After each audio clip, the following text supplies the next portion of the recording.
Olha, a comissão vem muito tarde, em primeiro lugar, porque ela vem, se nós fixarmos em 1985 a data da saída do presidente militar e da chegada do presidente civil, nós temos 28 anos.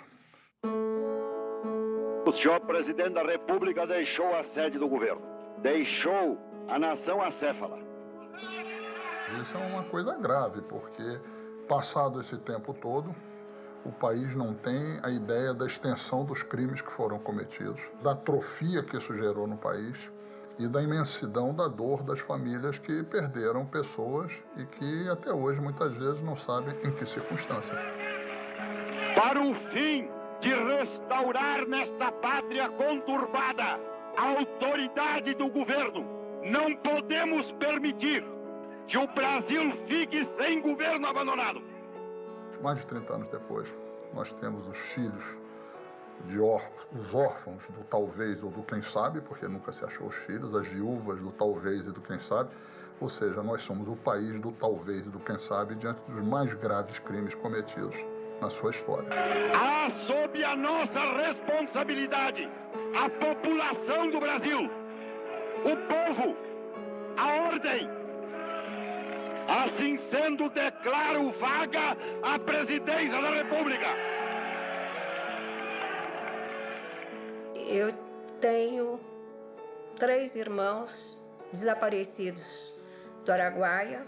Em julho de 69, nós tiramos aquela foto na Praça da República, que foi a última vez que a gente viu o Rui Carlos. Ele estava na USP estudando, depois começou aquele movimento em 78 e ele se infiltrou dali, ele não saiu mais. Ela ia se encontrar com o marido no centro da cidade e nunca mais foi visto. A gente tinha uma imagem dela, daquela menina sensível, que não era muito metida em política, entende? Minha mãe, ela foi muito... ela sofreu muito sozinha esse processo todo. Ela não queria repartir a dor com a gente. Para minha mãe foi muito difícil, dos 5 filhos que ela teve, a perda de 3. Eu acho que quem é mãe deve saber. Nunca mais soubemos de nada, ficamos 20 anos, né? Quer dizer, a gente já imaginava, eu imaginava, tantos anos, ele não aparecer, nem escutar falar dele, nem nada, já imaginava já ele morto mesmo. O emocional acabava, tem horas, se sobrepondo ao racional. Então a gente falava, não, uma hora ele vai aparecer. As preocupações dela sempre vinham em forma de sonhos. Ela dizia, eu sonhei esta noite que o Jaime estava chegando. Na época de Natal, esses sonhos eram muito presentes. Depois de algum tempo, você se convence que sumiram com ela, né? Com ela e o marido. Cada um dos 5 filhos decidiu que ele tinha morrido numa data diferente. Quer dizer, o enterro ele serve para a gente se despedir. E quem tem alguém desaparecido, né, que não viu o corpo, sente que ao aceitar, mata. Se eu decidisse que meu pai tinha morrido, eu era cúmplice do assassinato, porque eu estava matando antes de ter certeza que ele estava morto.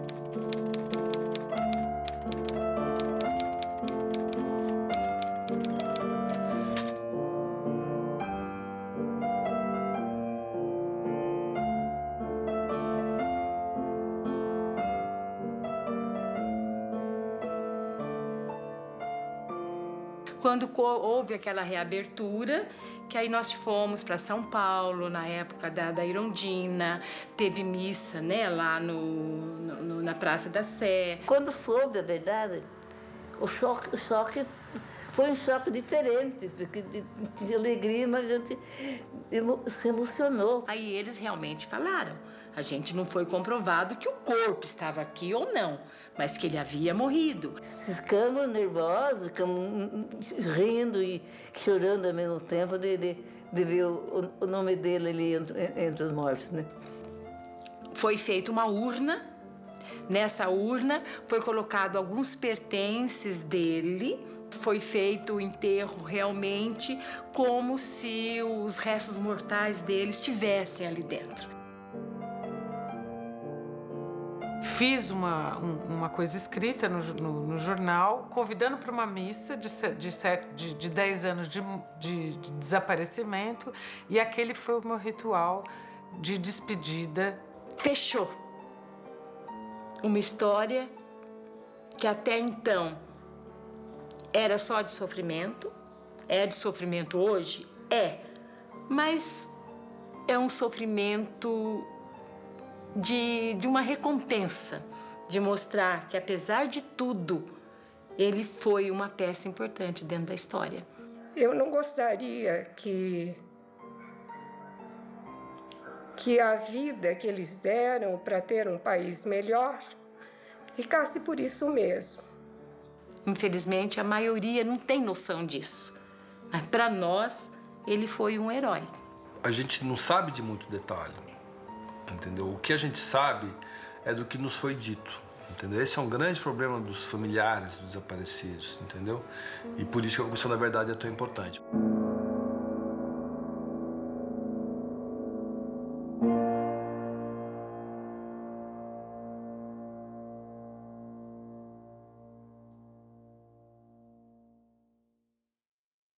Não existe uma nação sem história. Não existe. A história é fundamental para a construção dessa nação. Tentar conhecer a verdade 28 anos depois do fim da ditadura militar já demonstra a dificuldade que o país tem para lidar com o seu passado. O Brasil está com uma dívida muito grande em relação a esse passado muito recente. Nós somos cercados de países aqui, Uruguai, Argentina, Guatemala, África do Sul, que deram contas do que aconteceu durante o período de repressão. A ditadura militar que se instalou 1º de abril de 64 num quartelaço foi um total desastre para o povo brasileiro. Isso precisa estar claro. E nós temos a mentira em todos os monumentos das ruas. Enquanto corruptos, bandidos, traidores, assassinos, tem nome de praças, nome de viadutos, monumentos. Isso não pode. Vivemos a mentira. Então a verdade é isto. No dia 25 de outubro de 1975, o Vlado foi assassinado. Iríamos passar o final de semana com as crianças no sítio. Quando chegaram duas pessoas, enfim, do DOI-CODE, não sei se são investigadores, o que é, não sei como chamar, dois policiais, vamos dizer, e dizendo que precisaria falar com o Vlado. E eu falei que o Vlado estava no Canal 2, e houve a interferência da diretoria do Canal 2 para que ele não fosse, enfim, aquela noite e se apresentasse no outro dia pela manhã. Bom, no sábado de manhã ele foi para lá, eu queria ir com ele, queria acompanhá-lo. Ele não deixou, ninguém deixou. Quando chega no final da tarde, de domingo, eu começo a telefonar, inclusive perguntaram se o diretor do canal, que eu nem me lembro o nome dele agora, do Canal 2 estava em casa. Eu falei, claro que não, por que estaria aqui? Não tenho... E aí eu comecei a ficar realmente aflita com o que estava acontecendo. E aí, quando abriram a porta, que eu vi aqueles 3 homens vestidos de preto, terno, gravata, eu comecei a berrar, né? Mataram o Vlado, e começou daí, vamos dizer, a luta da família para comprovar esse assassinato. Porque a versão oficial era de suicídio.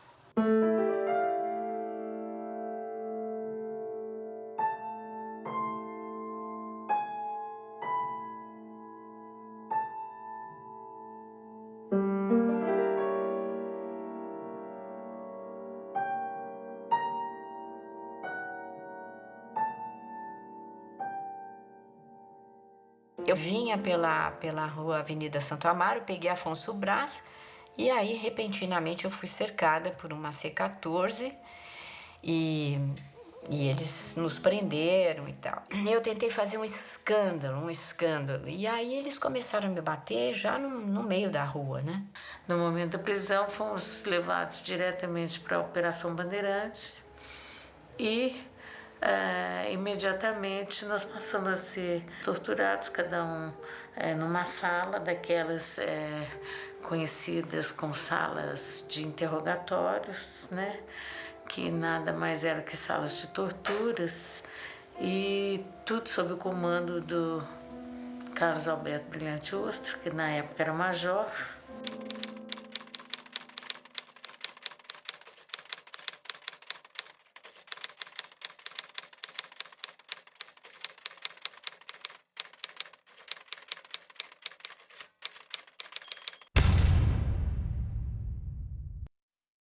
Visivelmente grávida, mas mesmo assim eu fui torturada, fui espancada, levei choque nas mãos, nos pés. É claro que eles não davam choques na vagina, nem penduraram no pau de arara, porque não dava, né? E com muitos torturadores, né? Eu me lembro assim, que eu já tentei contar várias vezes, mas era por volta de 8, né, homens dentro da sala. Eu fui colocada numa cadeira do dragão e aí começou a dar choque e continuava dando pontapé, soco na cabeça, soco no estômago. Eles foram até a casa onde a gente morava e buscaram meus filhos de 5 e 4 anos de idade. Levaram os dois para uma sala de tortura, onde eu estava sendo torturada. Eu estava amarrada numa cadeira de dragão. Todo o processo de tortura era feito com você nua, né? Arrancavam suas roupas todas, você estava sempre nua. E como você era muito espancada, muito choque elétrico, afogamento, enfim, você acabava vomitando, urinando. Então, aquela sala de interrogatório era uma sala de cheiro de suor, de sangue, de vômito, de fezes, de urina, tudo que você possa imaginar nesse sentido. E o Ustra levou meus filhos lá para dentro da sala, eu sentada na cadeira de dragão.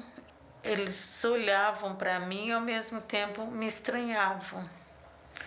E quando eu vi, eles perguntaram: ai, por que você ficou azul e o pai tá verde? Aí eu comecei a passar mal e eles começaram a ficar aflitos, porque eles tinham certeza que eu poderia dar muitas informações. E aí, eles, revirando a minha bolsa, eles acharam uma cápsula, que era uma cápsula de cianureto, porque a gente tinha uma cápsula de cianureto, só que aquela porcaria nunca dava tempo de ser ingerida.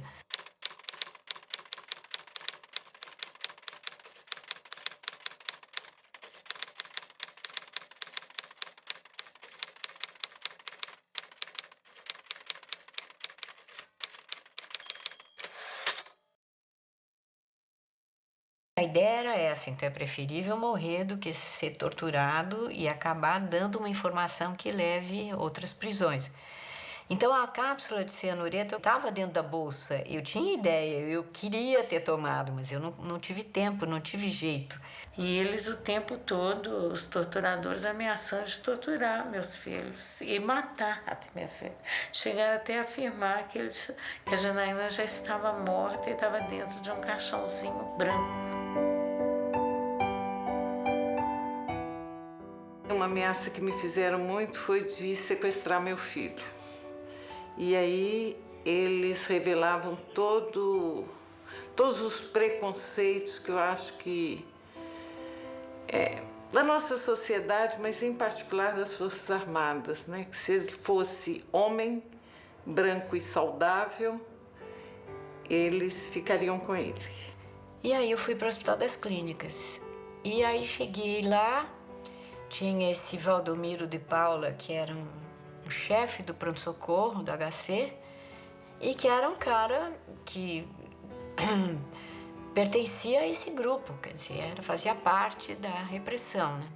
O que ficou assim marcante nessa trajetória pelo HC é que tinha um colega que eu conhecia do movimento estudantil e que chega perto de um tiro, quer dizer, ele era, na época, acho que ele era um residente, né? E fala assim, olha, ela está bem, ela aguenta mais tortura. Meu, que coisa.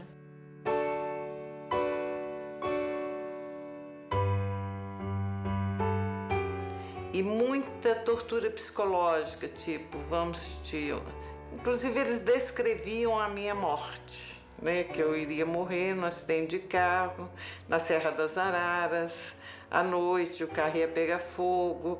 Tinha toda uma descrição e durante várias noites eu passei dentro desse carro, algemada, e no dia seguinte falei assim, não deu para ser hoje, vai ser amanhã. Volta para a cela. E tinha uma janela, e eu percebi o seguinte, eu consigo passar por essa janela. E aí, no momento de distração do tira, eu arranquei o soro e me joguei, me atirei. A ideia era cair de cabeça, porque eu imaginava, só consigo morrer se eu cair de cabeça. Mas eu acabei dando uma barrigada, eu caí de barriga, e aí foi um horror, porque quebrei várias coisas e fiquei incrustada no telhado, meio quebrado, que eu não conseguia nem sair do telhado. Então é uma dor desgraçada, uma dor horrorosa. No golpe militar de 64, eu estava bastante integrado nesses movimentos de reivindicações, nesses movimentos, inclusive a reforma de base do governo Jango.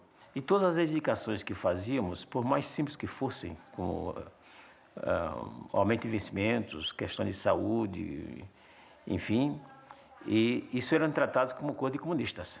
Na época eu era sargento e com isso eu verificava a movimentação de tropa nos quartéis para alertar o pessoal que estava no Congresso, na USP, para se evadirem. Entende? Então, foi a minha grande, a participação mais efetiva na resistência democrática à ditadura, né? Mamãe me acorda no dia 21 de janeiro, pedindo para que eu me vestisse, que a gente ia prestar depoimentos. Eles falaram isso para a mamãe. Eu vi o que era do DOI-CODE. Aquilo lá era o inferno.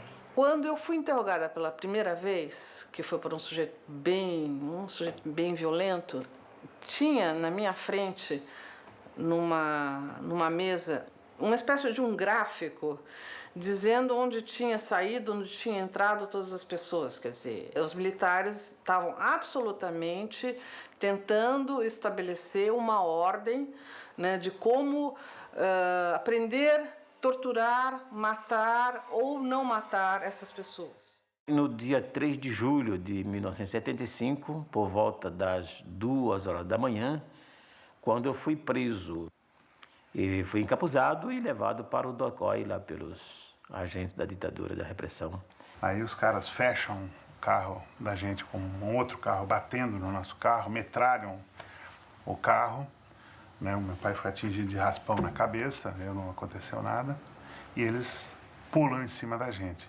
Quando chega no DOI-CODE, no pátio, eles abrem o camburão, né? E grita, olha quem nós pegamos, o Roque e o filho dele, o Teobaldo. E aí nós somos levados para a sala de tortura, né?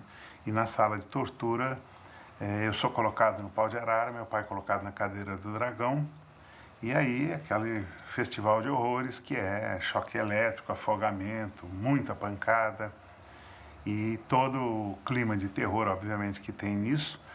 Eu acompanho o meu pai dizendo uma frase só, não vou falar, vão pra puta que os pariu. O torturador, ele é um covarde e é um doente, um sujeito transtornado, desajustado, totalmente desajustado.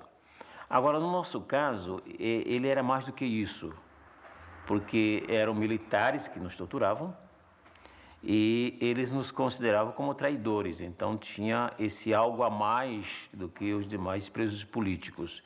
Havia um ódio. E de manhãzinha eu sou retirado para uma simulação de fuzilamento, né, dentro do Parque do Estado, e era um descampado, não tinha casa, não tinha nada. Aí eles levam lá para dentro do Parque do Estado para fuzilar. Aí pegam, me levam de volta para Albany. No caminho eles param para tomar café e tem uma banca de jornal em frente. Aí eu olho na banca de jornal a Folha da Tarde com a notícia, né? Morre terrorista, não sei o que, e a foto do meu pai. E aí na hora, obviamente, que eu pensei, mataram meu pai ou vão matar, né? O próximo sou eu, que era certeza era que eu seria o próximo. Até que uma certa hora realmente surge na minha frente um trabalho escolar.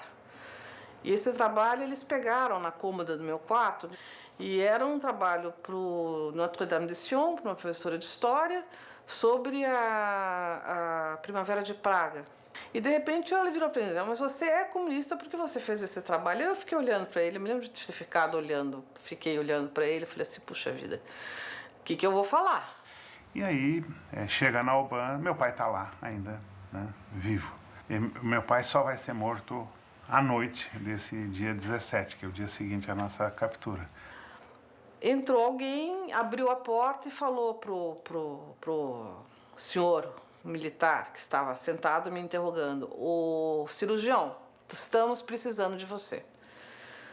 Aí ele olhou para mim, tá bom, tô indo, fechou tudo, mandou me encapuzar, me levaram para o corredor. A partir daí eu comecei a ouvir gritos lacinantes.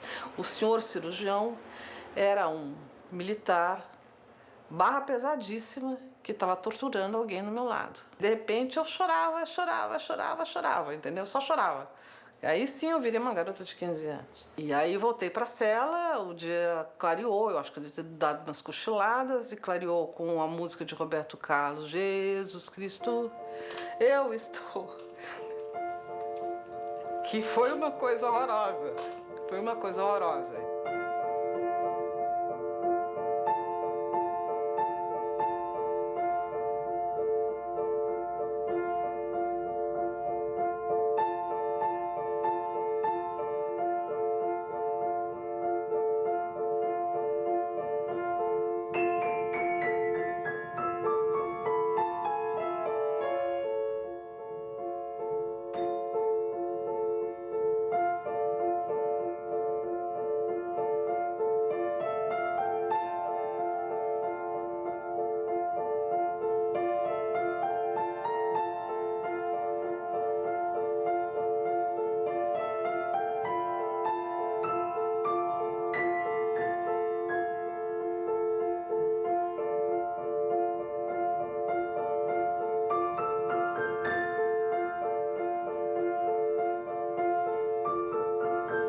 Eu fiquei preso dos 16 aos 22 e é o negócio que eu não via minha cara durante esse tempo todo, né?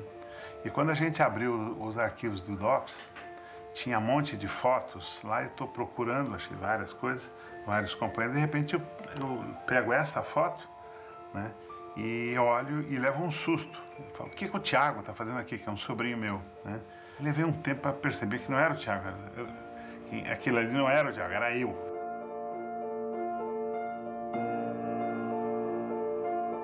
Quando eu tinha 7 ou 8 anos, havia um costume na minha família que era família católica, achava que as crianças eram batizadas, mas podiam escolher o seu padrinho de crisma. Então eu escolhi o meu tio Elson Costa como meu padrinho de crisma.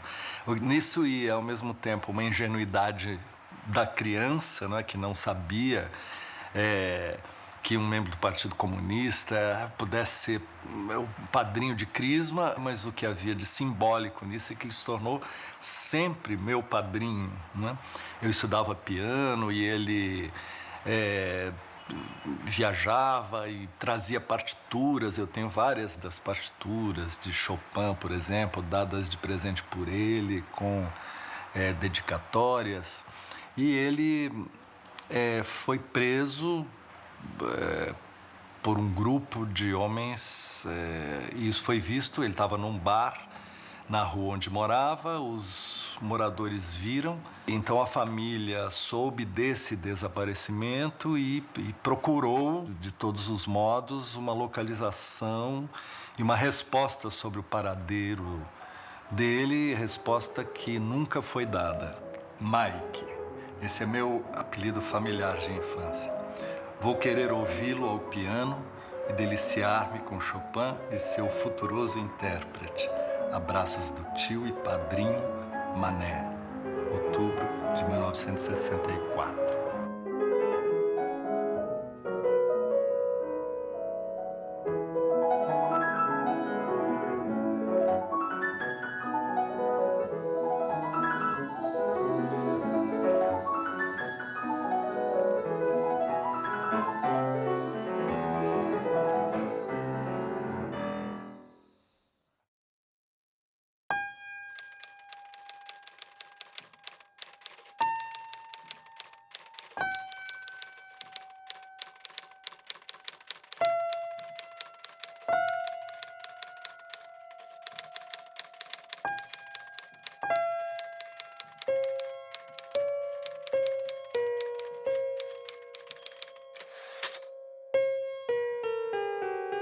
Todos contam a mesma coisa, que na tortura o exército perguntava: você tem que dizer onde estão os terroristas. E eles começavam a dizer: eu não conheço nenhum terrorista. Eles conheciam um grupo chamado os paulistas que estavam lá. Eles tinham muita simpatia pela maioria dos paulistas. E aí eles criaram a seguinte resposta: a gente não conhece nenhum terrorista. O pessoal que estava aqui, eles só faziam bem pra gente. Se tem alguém fazendo terror aqui, são vocês.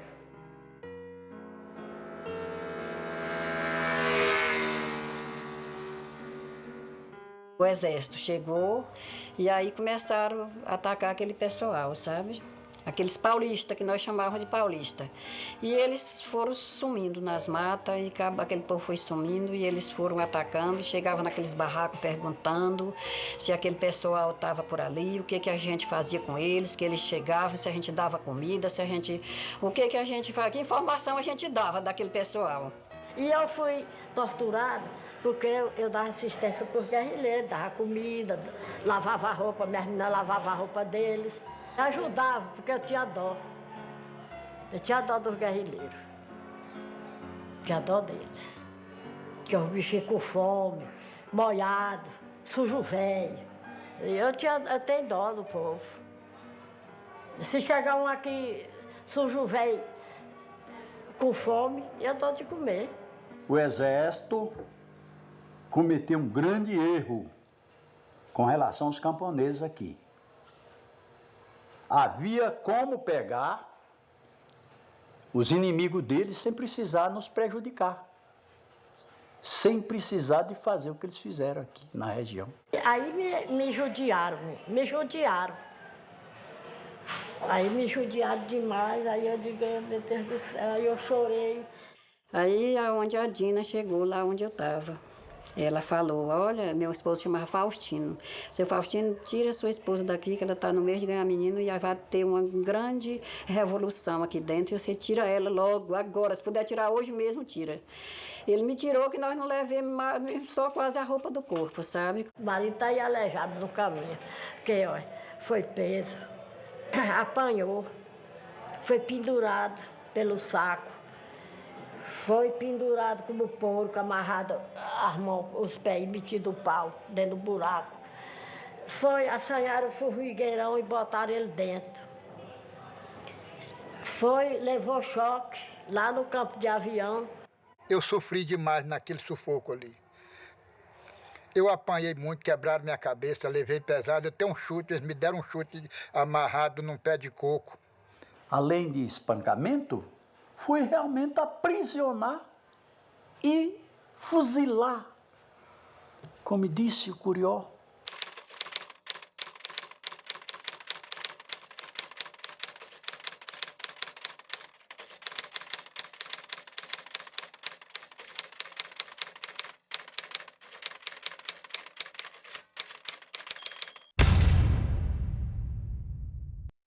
Eu não tinha medo dos guerrilheiros, eu tinha medo era dos soldados. Os guerrilheiros não me faziam nada. E você assistir tortura, sem você poder dar jeito. Nós ficávamos num quarto de porta aberta e eles torturando em outro quarto, praticamente de frente, viu? E eu realmente ficava na porta, brechando lá e vendo aquele sofrimento. Nós éramos 90 presos aqui dentro de uma cela aqui. Dormia-se com os pés por cima um do outro, quer dizer, e defecava numa lata ali no canto. E os camponeses da região foram muito torturados por duas razões. Alguns porque se dizia que eles ajudavam os guerrilheiros. E outros foram torturados para ajudar a encontrar os terroristas. O problema é o seguinte, ou que quisesse ou que não quisesse, tinha que colaborar com eles. De qualquer maneira, se quisesse, tinha que colaborar. Se não quisesse, tinha que colaborar sempre. E eu fui obrigado a falar e contar todo o movimento que tinha e o que eu visse era para contar para eles. Eu me sentia mal demais.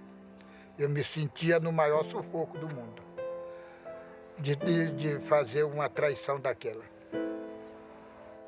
Morreu gente sabido, gente educado mesmo, sabe como é educado? Que morreu. Não era para morrer nenhum. Gente bonita, gente mesmo do peito da gente, morreu. E eu gostava daquele guerrilheiro.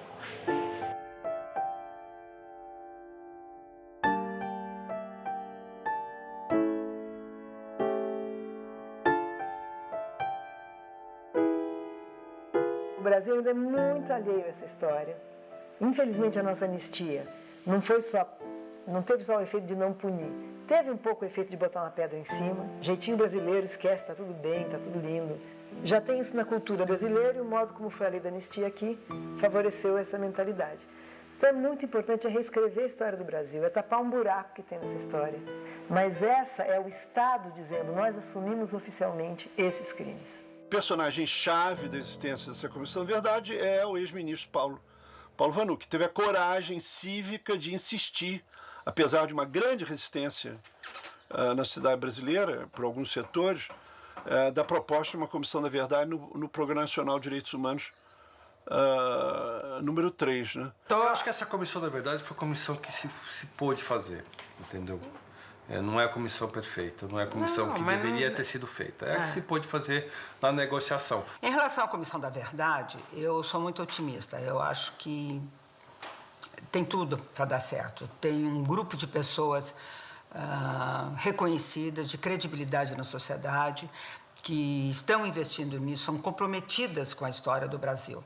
A sociedade tem direito de saber o que aconteceu durante o período de ditadura. E nós precisamos saber quem foram os criminosos, como cometeram seus crimes e como eles obedeciam às ordens da cadeia do comando que vinha de cima. Porque isso não foi excesso, isso era política centralizada que vinha de cima.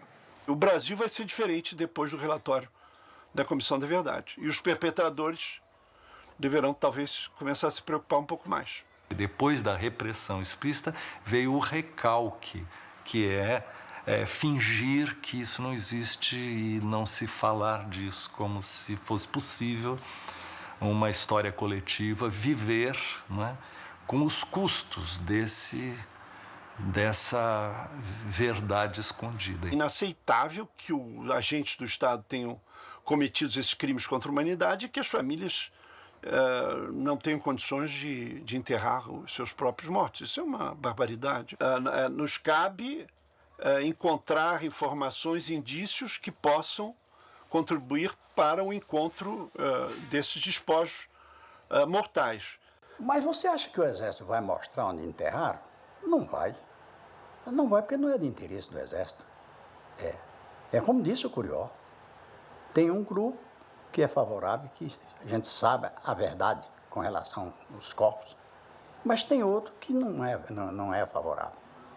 Viu? E deve ser a maioria que não é favorável. O que me deixou assim surpreso foi a decisão da comissão de trabalhar em sigilo. Ora, uma comissão da verdade que trabalha escondendo a verdade é uma contradição. Porque se a comissão não tem finalidades processuais, a única finalidade que ela pode ter é criar uma consciência nacional a respeito desse tema.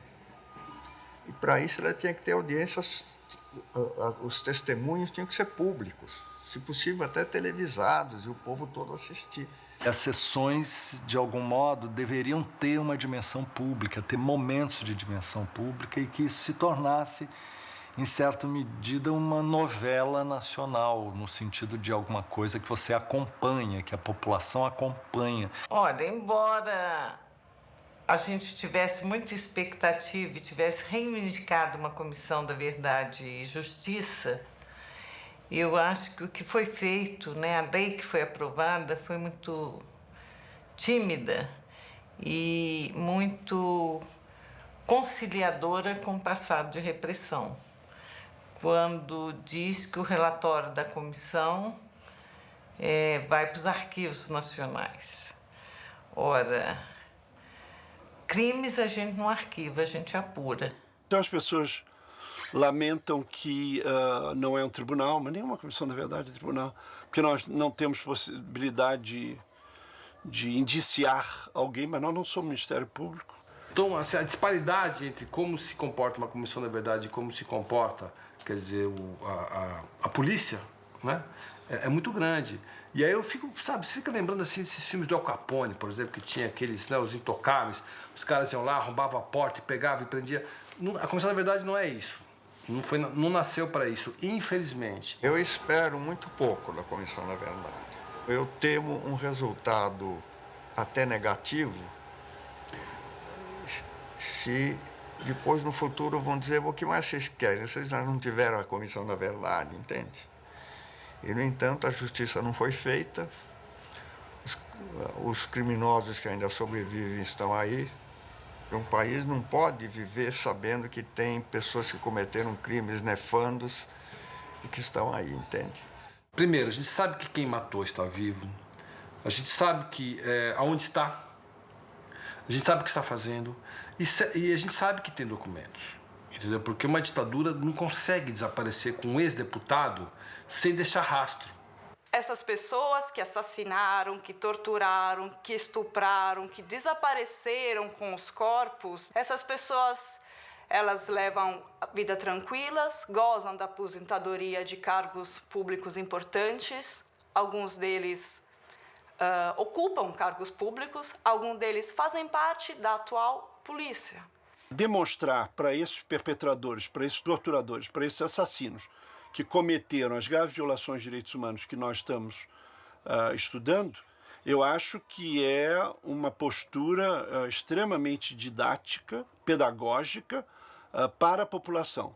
Eles não têm o direito de estarem gozando tranquilamente no grande anonimato de suas pensões, né, nas carreiras onde eles cometeram todos esses crimes, sem nenhum ônus. Violação de direitos humanos, ela não atinge apenas a vítima direta que sofreu a violência. Ela atinge todo o conjunto da sociedade e eu diria que da humanidade. Esses escrachos que estão sendo feitos aos torturadores, a juventude está dizendo, isso não é das vítimas, isso é da nossa sociedade, é da nossa vida também, isso nos diz respeito. E vão lá e dizem, esse cara é um torturador, informando para a família, para o vizinho, que aquele cara é um torturador, dizendo isso é inaceitável. O nosso processo de democratização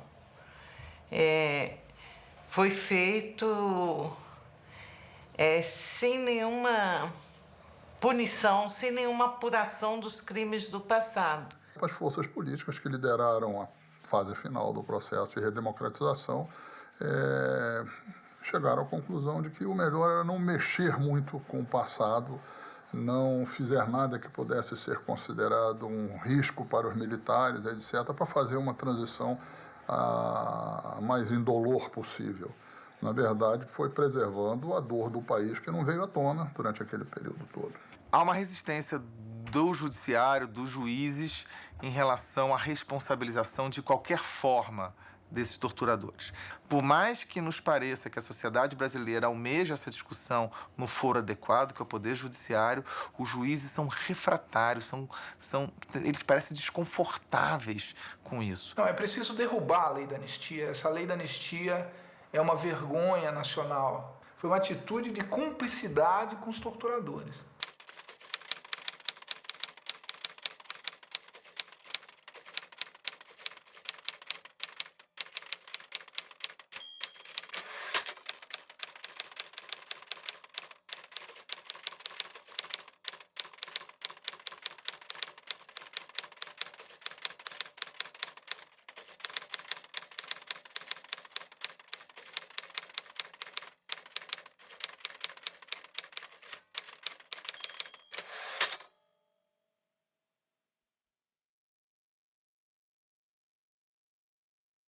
No Brasil, a gente não se entende como é que a sua jornada ainda está defendendo pessoas que estavam no poder há 50, 40 anos atrás, pessoas que estão aposentadas, generais de pijama.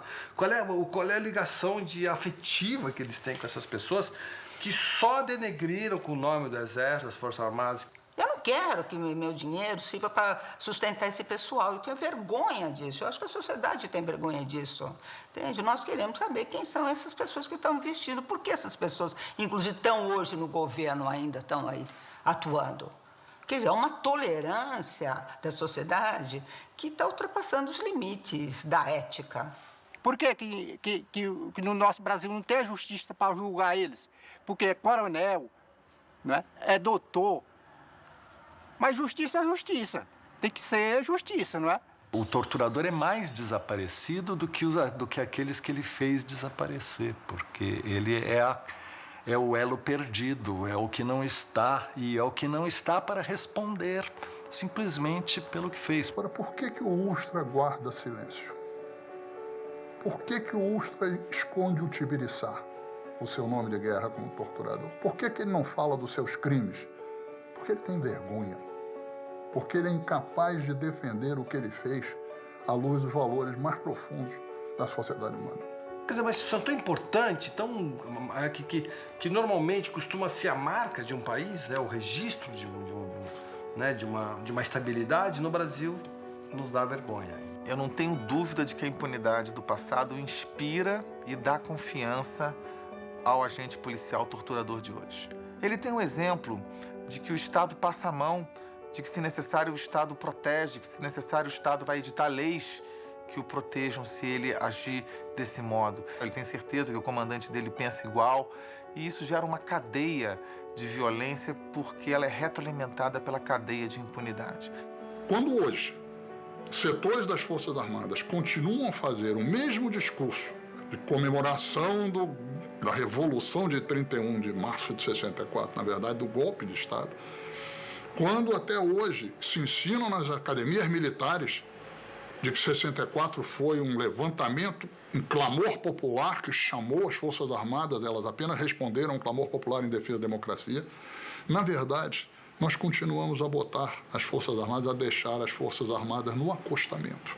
As polícias militares, por exemplo, matam igualzinho o DOI-CODE, com a diferença de agora é democracia. Eu não vou me pronunciar falando da perspectiva da comissão sobre a repressão policial em 2013. Nós temos uma organização policial no país que está exaurida. Foi criada para manter uma ordem pública escravagista. Qual era a função da Polícia Militar em 1831? Era reprimir os abolicionistas. O Brasil, há bem pouco, era o terceiro país mais injusto do mundo. Uma concentração de riqueza brutal, e isso é a ordem pública. E quem atenta contra essa ordem pública, a ordem estabelecida, vai sofrer a mão longa da repressão do Estado.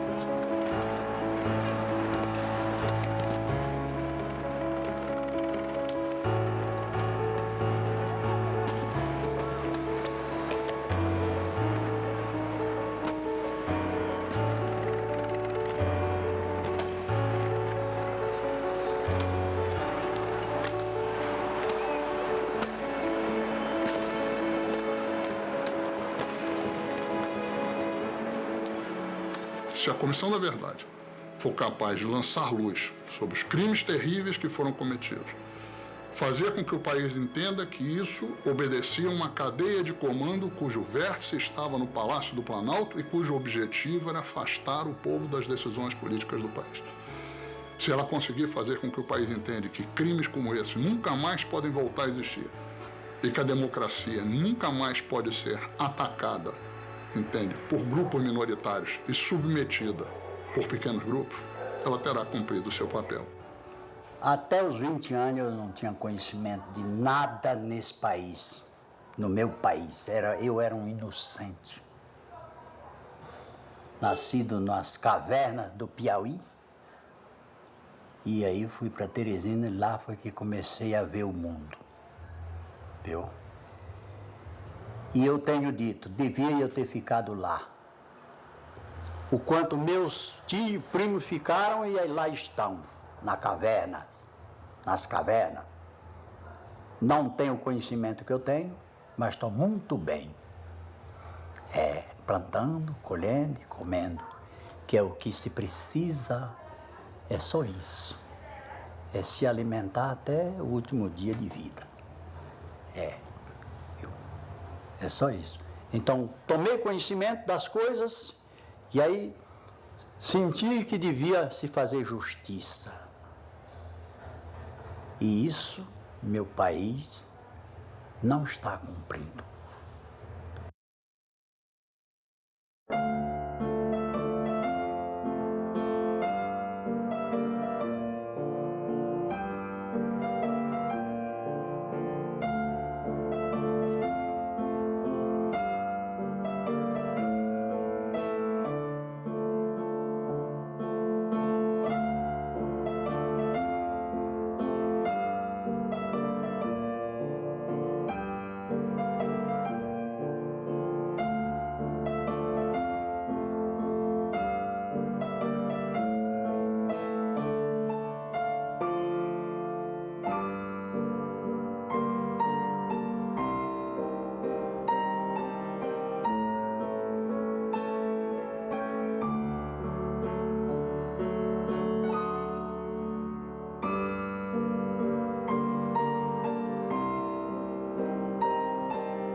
Qual foi a cadeia de comando envolvida na morte do Vlado?